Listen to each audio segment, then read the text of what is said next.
melhor tipo de máscara para mim?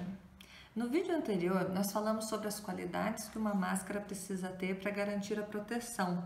Se você ainda não viu esse vídeo, entra lá no IGTV e procura pelo vídeo Máscaras como funcionam, para que você possa entender sobre tudo que nós vamos falar aqui hoje, ok? Então, para começar, nós vamos ver os diferentes tipos de máscara que existem.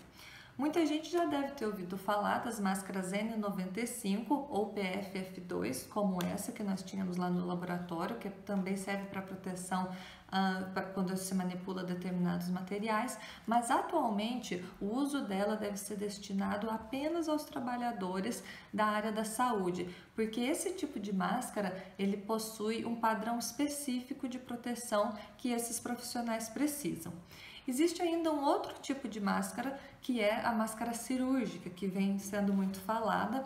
Ela é feita de um material que é muito parecido ao que nós conhecemos como TNT. Porém, ela é de um tipo bem específico e esse tipo também garante um padrão que é necessário para os profissionais da saúde.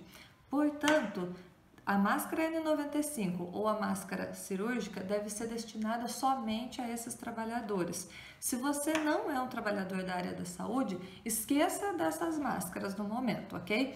Porque se essas máscaras faltarem, a proteção fica menor para todo mundo, inclusive para você e para mim. E além do mais, a população nem sequer, em geral, tem um treinamento adequado para usar essas máscaras de forma que elas sejam realmente seguras, ok? Então vamos falar agora das máscaras que nós sim podemos utilizar.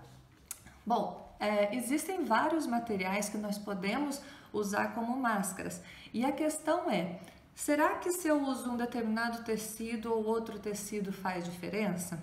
Sim, faz diferença, mas existem ainda muitos estudos em andamento para chegar a um consenso de qual é o melhor tipo de máscara. E os resultados de vários estudos podem também ser diferentes porque eles usam diferentes métodos de avaliação. Um estudo que, por exemplo, use apenas o padrão, né, de tamanho de furo das máscaras vai ter como resultado de que os filtros de café teriam uma proteção muito boa.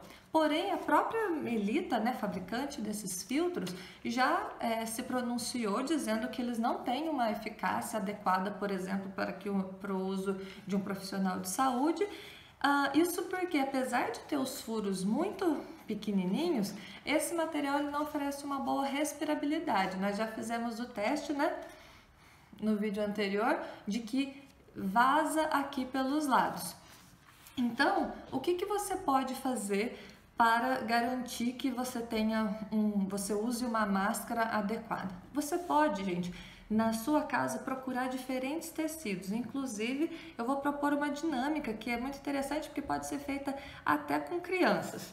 Vocês vão procurar tecidos, pode ser um pedaço de camiseta, pode ser alguma máscara que você já tenha aí na sua casa. Se você tiver uma lupa, é ainda melhor, mas se não, você pode fazer esse teste com a própria câmera do seu celular. O que você vai fazer? Você vai dar um zoom sobre o tecido e vai começar a observar as fibras que são feitas desse tecido. Pode ser um pedaço de lençol também. A gente sabe que os lençóis em geral tem alguns que têm mais fios ou menos fios. Tudo isso vai dar uma diferença no tamanho do buraquinho aqui desses, né, do filtro que você está usando. E aí você pode comparar qual desses materiais que você tem na sua própria casa, né, é um material que tem o menor furo. Um que fica bem visível da gente comparar, se eu pego esse pano de limpeza, eu nem preciso de lupa, eu vejo que os furinhos dele são bem grandes comparados ao de um algodão. Então isso também já demonstra que, e como alguns estudos vêm demonstrando também, que um tecido de algodão deve ter uma maior eficiência para filtrar essas partículas. E aí, quando você escolher esse tecido que você tem na sua casa, que tem o menor buraquinho ali, você pode fazer o teste da respirabilidade. Você vai colocar, né, no seu rosto, tentando como se fosse fechar bem aqui e ver se realmente passa o ar por aqui ou se vai ter vazamento ou não. Dessa forma, você pode usar qualquer uma dessas máscaras com qualquer tecido. Você pode inclusive testar mais de uma camada, que é o que vem sendo sugerido. Até o momento, o que se sabe é que se você usa 2 camadas de algodão, você já tem uma eficiência que não é nunca 100%, né? Mas que já reduz bastante e já garante um pouco mais de proteção para você. Se todo mundo fizer isso, cada vez mais as pessoas vão ficar protegidas. Porém, desde que essa máscara seja usada adequadamente, né? Você não pode simplesmente colocar e depois também descartar de qualquer jeito ou jogar para qualquer lado. Tudo isso tem que ser feito de uma forma adequada, por um tempo adequado, e isso nós vamos voltar a discutir nos nossos próximos vídeos, ok? Então façam o teste aí na sua casa, nós vamos deixar aqui alguns resultados também para vocês darem uma olhada e depois nos contem qual foi o tecido que você achou mais eficiente dentro da sua própria casa.